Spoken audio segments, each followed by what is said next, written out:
Played going on the road for these next few games, and you've already played a tough spot in Notre Dame. You went to the Paradise Jam. Are you surprised at how well you guys have been on the road, and why do you think you'll be a good road team, or do you think you'll be a good road team going forward? I mean, I don't ever think that what you just did has any relevance to what you're going to do. You know, I'm always one to think every chance that you play, you have another opportunity to prove yourself. And just because you do it once, in today's world, trust me, it doesn't mean that that's who you are and that's what you're going to expect. So, so far we've been able to pass every test on the road.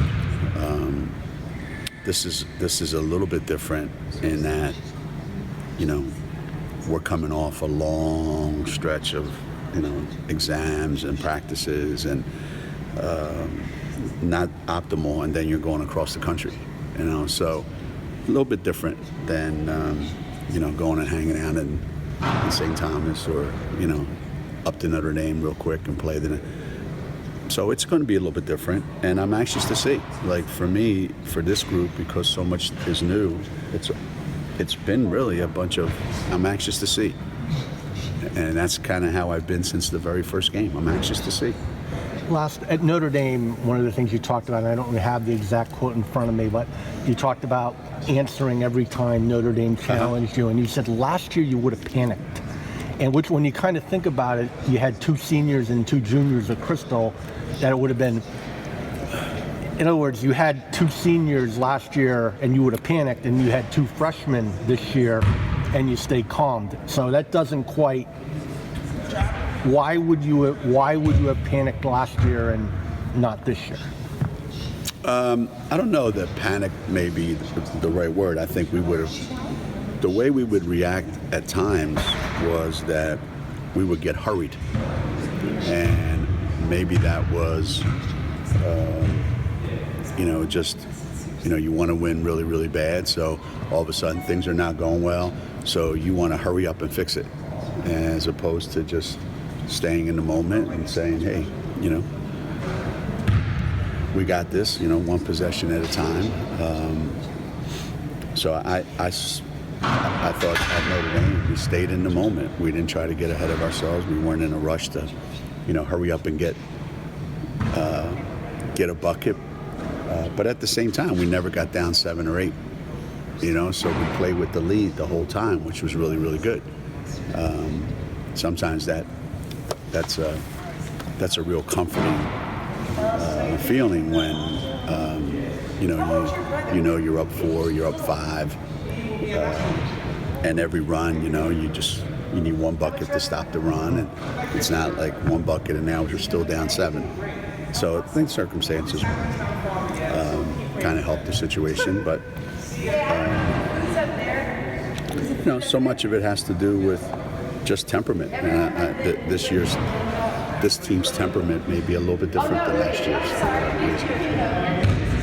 Why do you think Kristen's so good, especially early in games, you know, against Notre Dame and St. Paul teams? I think part of it is just we find her, you know, and she's able to, you know, if you notice, she's able to get to the basket a lot, and you know, I think more people would be better players if they ran hard in transition, and she does that. She runs hard, and she catches the ball and attacks the basket. You know, to be able to do that right out of the gate, I think is a unique quality. You know, some kids take a while to get into the game. She's kind of into the game right from the beginning, but it's not like we're doing anything different, you know, than we've done. It's just that she really has that part of her game: catch, rip it, and go to the rim. That's what she enjoys doing. So she gets opportunities to do that. When you're coming off a long break like this, are you more concerned that your team might be over anxious or under anxious? you know, when you don't play for a long time, I think you get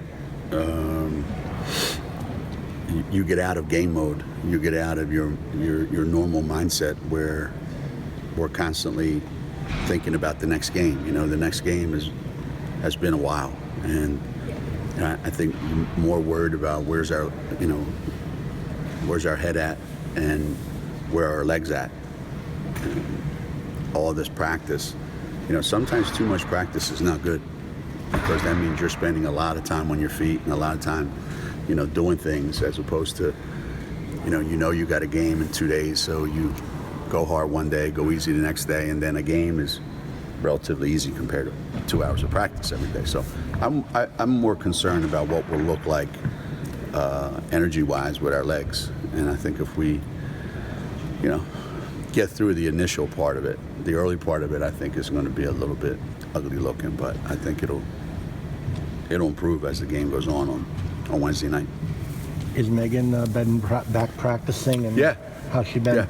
Yeah. It took a while. You know, it took a while to get back in the swing of things, but you know, she hasn't missed any time since. You know, it started out just half court stuff, and now it's back to normal, like everything. But you know, she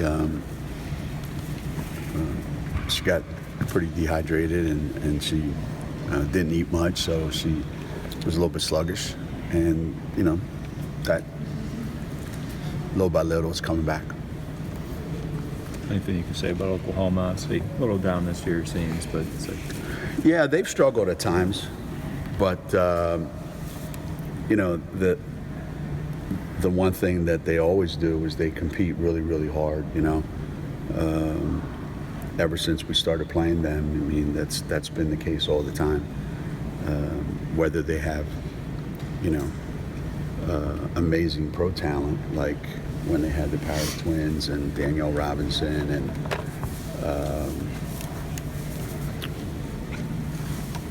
damn, what was that kid's name? I always forget about her. Kid from Canada. Ellenbrook? Stacey Dales. Oh, Yeah. going Yeah. back then. Yeah, I mean, it goes all the way back to that. You know, whether it was in 2002 or, you know, any time after that, they've always competed really, really hard. They've always made it difficult for anybody. They have struggled because they're playing a lot of young players, but those young players are getting better. So, you know, you're on the road, it's going to be different, and it's us. So, you know, they were down, I don't know, 30 at one point or something like that, 26 or whatever, DePaul, and next thing you know, it's 8. I remember they played DePaul one time in the NCAA tournament, and we were practicing. They were playing the day before us, and somebody came over to the bench. I mean, came over to the court from the bench, and they said, DePaul's up 22 against Oklahoma. I'm like, wow. Never expected that. Went back to practice, and they came back 6 minutes later and said Oklahoma's up 4. So they have the ability to do that.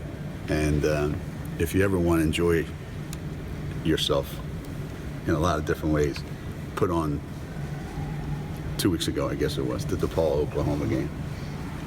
It's a treat. I was going to say, was it Oklahoma's fun doing that, or is DePaul? That happened to DePaul in what, Syracuse, right? I mean, watching the DePaul Oklahoma game was really something. It was something. Yeah. For those of us who aren't going to Oklahoma, tell me what, you know, you've always been a big fan of Lindsay Gottlieb out at Cal. What's it you liked about the job she's done, you know, over the years? Got them to a Final Four. They've been back to the NCAA tournament several times, and looks like, you know, they're, you know, right in the mix always time. Yeah. What's turned into a pretty good league out there. Mm-hmm. Mm-hmm. I think the big thing that's happened is, you know, you have a fierce rivalry with Stanford that is constant in every sport, and I'm sure it's in the psychology department and the business school and everything else, So you've got this incredible rivalry right across the street. And with Stanford being so good in women's basketball, I think it was obviously ripe, and you needed the right person in there, and they've been able to carve out a place for themselves, and yeah, that Final Four was really something. It was a heck of a run, and that kind of puts you in a position to get to the next Final Four, and they've got everything you need, to be good, and Lindsay's got, I think, a really good staff, and she's got a system, and she's got a style of play that she knows what she's looking for in players, and every year they're good. Some years they're great, and every year they're good. And that's what you hope for, for most programs in the country, that they get good and then they stay good. What I missed, I walked in late. So how you like things so far, Geno? I mean, Well, we were just talking. Three of our starters are out. They're not making a trip. Hold on, can I tweet that real quick? Can we stop? So you didn't miss much. I was going to say, if you have 3 starters, are you going to have a team? I'm going to use that, Nah, Which God forbid. There'd be 4 people not going on the trip. Those 3 and me. No, I mean, we were just talking about how it's not easy coming off exams, Too much practice, too much anxiety over their finals, and there's just a lot going on, and then you throw Christmas into the mix, and and then you throw 3,000 miles that you're traveling. So there's a lot of unique things going on this trip that I told the team today. It's going to give us an opportunity to mature a little bit, a little bit more. So far our trips have been, St. Thomas, which is, it's a cool place to just hang out. So that's easy. And then, Notre Dame. I mean, you get all jacked up because it's Notre Dame, and then this one's a little bit more difficult. I think these next 2 games are going to be a little more difficult in terms of the travel involved and the timing of it. Do you like the way Megan has kind of just stepped up, her role this year, her game this year? I mean, you kind of knew she had it in her, and she felt like she'd play like this so far. I mean, and same thing with Kristen just coming in really, not like a freshman at times. Yeah, I think the thing that I'm happy about is we kind of know what we're going to get from those 2. We also know what they can't do. So we're trying to get them to get better at those things. But each and every day, my hope is that our upperclassmen start to feel a little more confident about Kristen and Megan and what they can provide, because that's a big thing, to be able to trust each other. And I think we learned some of that in St. Thomas, where the other 3 try to do the whole thing by themselves, and I think Megan and Kristen, I mean, they have to get better defensively, and they have to get better at covering up and being more engaged. But I think little by little we're getting there, and and right now our starting 5 is in a pretty good place, I think. How's the depth coming along, Geno? I know it always seems to be a Yeah, worry. it's always an issue. It's always an issue. We're hoping that everybody makes progress every day. It's up and down, but there's days when it's really good, and there's days when it's not so good. And you're almost to the point where it almost doesn't matter. You have to play them anyway, whether there's progress or not progress. It's just that I want them to feel like the same thing. I want our first five to feel like when we sub, things are good. And we need to get to that point. We're not quite there yet. Can I ask you, Kelly Kraska was hired as a assistant general manager of the Pacers today. I was wondering, as not only your stature in the women's game, but also with USA basketball and stuff, and how do you think women will develop into front office and coaching positions in the men's game? What's your observations right now? How far away that is, and what should happen? I think there's two things that always go through my mind. You know, when I see opportunities like that, you know,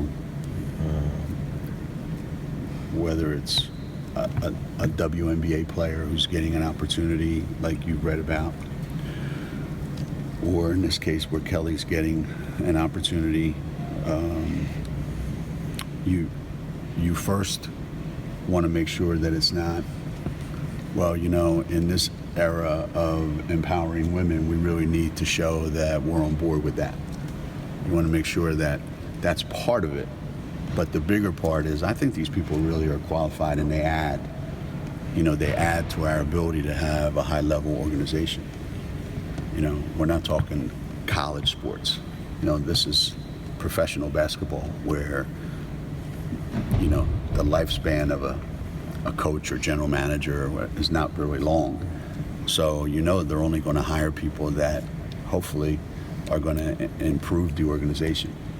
And there's a long way to go, obviously, from, you know, someone being hired to be, you know, a coach that sits on the back bench instead of the front bench, to all of a sudden being on the front of the bench. And there's a long way from being hired as an assistant general manager to actually having an owner call you and say, hey, we need a general manager and we think you're it. That takes a lot of courage, it takes a lot of guts, and I think you're starting to see more of it, and I hope that it continues, and I hope that these people that get hired get an opportunity to prove themselves, because I think once they prove themselves, they'll realize that I'm doing the job that anyone would do in this situation. Not, hey, for a woman, she's doing a great job. You know, as long as, you know, they get an opportunity to prove themselves.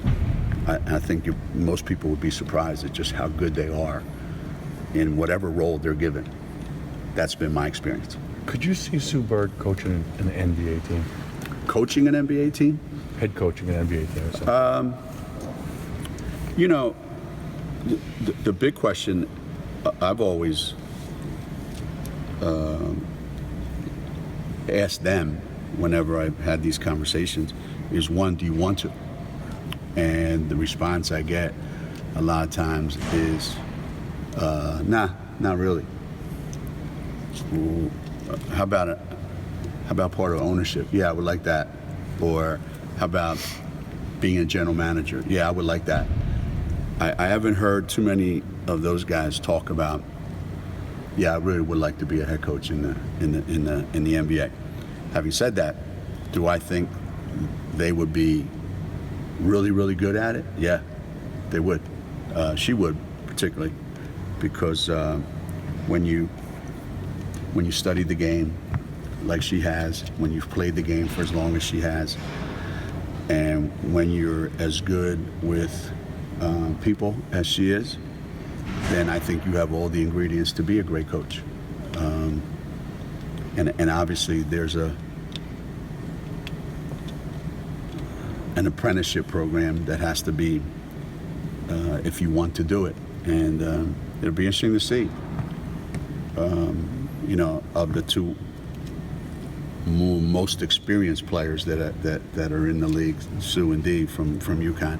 Be interesting to see what their next move is after they're finished coaching. It's interesting. I mean, seeing that we've heckled them since they were 17 years old, Yeah. there's just kind of a payoff there. And then, you know, I'm thinking about like even like Kevin Ollie would go like when talking about him for an NBA job. I'm thinking to myself, he hasn't been in a national glare 1/10 as much as Sue Bird has over his lifetime. Yeah. I mean, that's got to pay off in some ways. Then, as far as like being able to handle the heat and. I think so. I think so.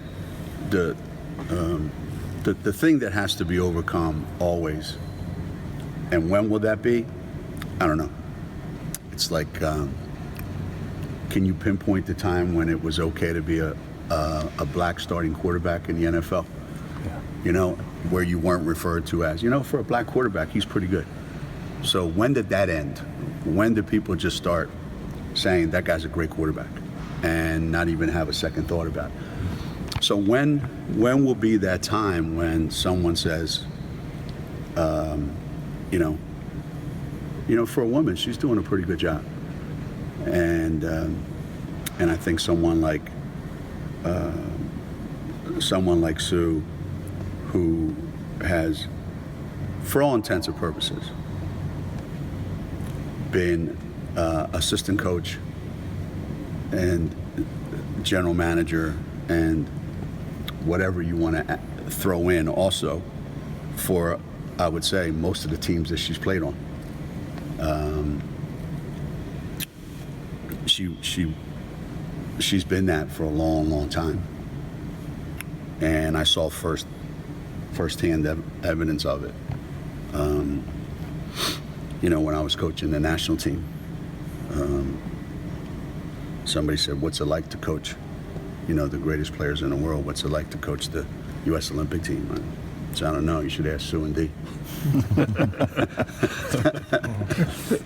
Geno, did you notice a lot of the negative things that were attached to women's basketball falling by the wayside? You know, the respect's obviously growing. But Yeah. Do you hear less and less of that chatter? Yeah, to a certain degree. You know, it's still obviously it still has a long way to go. But I think compared to say 10 years ago, the respect and the acknowledgement of not that you need it, but it's almost like I have these conversations all the time with the WNBA people. Like, they run out all the NBA players on their ads. You know, here's my favorite player. Here's what I think of the WNBA, which almost makes you feel like, who gives a shit what you think? Like, but that's the world that we live in. Like, we need acknowledgement from someone who's really, really good in the men's game to elevate us to that level. When, you know, is that flattering for them to say that? Yeah. But the longer you do that, the more you do that, the more you're almost saying that, hey, even these guys think you're good. And that's not fair. You know, that's not fair. Because if you ask Sue or Dee or any of those guys that when they're around NBA players, they'll be the first to tell you that, you know, they look at Sue and they look at Chris Paul and they think the exact same thing. They don't think, well, you know, for a women's basketball player, she's pretty good. No, they don't think that. You know, they look at Dee and they look at, you know, Kobe, and they think the exact same thing. They don't think of it as, well, yeah, you're good for a women's basketball player. Yeah, you're good in the WNBA, but it's not that. It's almost like where women's tennis has come to, where there's the level of respect that a men's tennis player who's a Wimbledon champion has for the women's champion is like off the charts. And I think that's kind of, you know, that equality where you don't have to go on and make a statement. It's just acknowledged. Being that male voice for so many years, fighting for that, I mean, has it become exhausting at times ever, or have you really kind of, it seems like you really embraced that? Yeah, I mean, for me, it's been a lot of different things since the beginning. You know, it's funny what winning when you're young and winning as much as we won, what the perception of you is, and then winning when you're old, and people's perception is, wow, he's done a lot for the game. Like, now move on, But I think there's been a change in how I'm perceived. So I feel like I'm not speaking as a. It used to be that you were speaking as a man who coached women's basketball, and this is a man's perspective on coaching women's basketball. I think now when I get asked a question or I have to make comments about here's a coach who coaches women's basketball who's won a lot of championships speaking of women's basketball. So I think that part has kind of gone away. Right. I mean, there was probably a point 25 years ago that a lot of women coaches or people in the infrastructure of women's game probably would have resented a little bit about you just talking about what you did right now, speaking on their behalf. Absolutely. Now you're an insider versus the outsider. Yeah. Absolutely. And I generally refrain from that. I don't speak on anybody's behalf. I just usually say, this is from my perspective. This is how it affects UConn or whatever job I'm doing. So I don't mean to represent, all the coaches that coach women's basketball, but the reality of the situation is, I wouldn't have all these comments to make if I didn't get asked my opinion. And if we hadn't won as much as we won, no one would care my opinion. So I think if anyone else, no matter what they look like, was in the position that I'm in, having had our success, they would be getting asked the same questions I'm getting asked. It comes with the territory. It doesn't come with your gender. It just comes with the territory. The year of Stewie is about to close. There would be a statue in front of the Women's Basketball Hall of Fame of me, though, if I was a woman. So I don't want to get into that part, because that would be a prick then. Then I would be back to my old self. And we can't go there. We can't go there. 2018 year of Stewie. Or there'd be a trophy named after me or something. Yeah. 2018 year of Stewie's coming to a close. From your point of view, what is next for her in 2019? What does she have to do?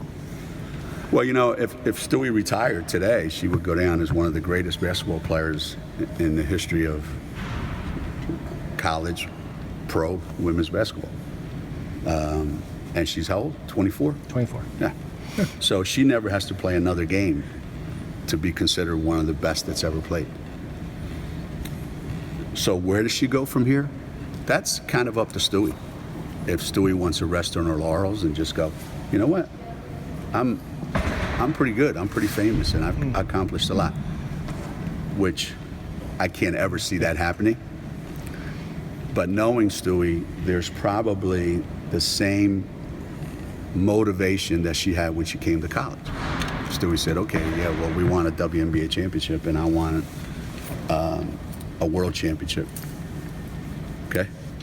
So what's next? Well, I want to win a whole bunch of WNBA championships, and I want to be the best player on the Olympic team, which I haven't been yet.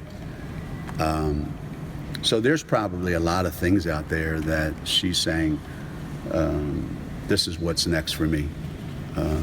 What's next for her off the court? That's kind of up to Stewie how far she wants to stretch herself. She did a little bit this year with her personal story, but I'm sure she's going to have opportunities going forward to be more than just a basketball player, and I hope she takes advantage of that. Because it's scary, because she's 24. Yeah. Yeah. And at least with Dee, it was a little, more towards her late 20s and all that. So, she's already got, the WNBA title, forget what she did here, 2 world championships, an Olympics. Yeah. And yeah. That's kind of who she is. And being 24, what's the number one thing I always tell our young players? Until they start putting age restrictions on how great you can be, then it's available to anybody. And for her to be able to do that at such a young age speaks more to not just her talent level, but her maturity as a player. And people grow up at different eras, right? What's that saying? You only, you can get a lot older, but that doesn't mean you're growing up.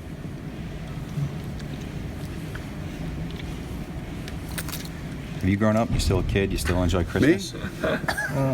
No, I think a lot of times about that. Like, I'm driving in my car at times and I'll just go, man, think back to when I was 17, 18, 19, and I go, I haven't changed all that much. And some of it is comforting and some of it is downright disgusting and scary, in that how could you live that long on Earth and not have changed that much? But you know what? My wife says this all the time. You kind of are born with who you are, and people don't change that much from the time they're born. You're born with a certain personality. You're born, those of us that have kids, you could have 5 kids, all 5 of them be different. Mm-hmm. 3 of them are happy, 2 of them are miserable, son of a guns. And you go, what happened? I raised them the exact same way. Well, they were born miserable and they're going to stay miserable the rest of their lives. They were born happy and they're going to be happy the rest of their lives. So I was born this way, and I haven't changed much. Do I still like Christmas? I love Christmas. I really do. I love it more now because I don't shop. My wife does all the shopping. I liked it for a time when I did all the shopping, but I used to go shopping Christmas Eve. That used to be my favorite time, to walk downtown on Christmas Eve that day and do a lot of shopping and be part of the mix. Feel the energy and feel, stop in and grab a beer, just get caught up in the whole, I love going to New York and just, when you can't walk down the street because it's so crowded and you just feel alive, Obviously I don't get an opportunity to do that as much, but I love Christmas. I really do. What's the greatest gift you got? What's the greatest childhood memory you have of Christmas? I say this to my mother all the time. Whenever she, gets a gift for one of my grandkids, I bring this up all the time. Mom, this is just like when I was a kid. Remember growing up at Christmas? Remember when I would get, and I would name like 5 or 6 different things, and she would just go, yeah, gee, must shut up, you kid. And I go, yeah, because you remember, like, what do you remember as a kid growing up at Christmas? Nothing. The way we spoiled our kids and our grandkids relative to the way I grew up, whether it was in Italy or when we first came to America, it was, hey, you're going to be really surprised. A new bottle of water. Don't drink it all at once. Save it for New Year's. Yeah, save it for New Year's. So, what ends up, for me, and I'm sure it's like this for a lot of people, Christmas for me is Christmas Eve with all my family and friends at my house. That to me is what is Christmas. That's everything. If I didn't have that, I'm not sure that I would enjoy Christmas as much. Player-wise, who's given the best gifts to you over the years and who's given the worst? We used to have this Secret Santa thing, and we still do. And everybody picks out of a hat. But I used to just make sure that I got one of the seniors, because they're leaving, So I'm always anxious to see who gets me. And things that you get, like Tierney had me one time, and I got this really cool scarf that she got me. I still wear it, Somebody got me like a little travel bag full of, stuff that you where they go, Body Shop or whatever, they get all that lotions and creams and all that stuff. Best one I ever got, Heather Buck. Best gift ever. Flash frozen Stonington scallops. I said, this is the most amazing Secret Santa gift of all time. I would ask anybody. I guarantee you have never gotten Stonington scallops for your Secret Santa. It's pretty good. She's really proud of being from Stonington. How many combs? Shrine to her up down at high school. Man. It was. I went like. I opened it. I went like. I looked at her and I went, "It's amazing." She didn't expect you to share it, did she? Hell no! I took it home and we had it. Nobody. I'm not sharing that. How many combs have you gotten over the years? None. No. No. They also they're going to get you a comb. No. I would never get. I don't get any combs. I don't even think I have a comb. I Got your don't. hand to do that, Yeah, right? I got that. Yeah, I got that. That's it. Thanks, That's Chief. all I got.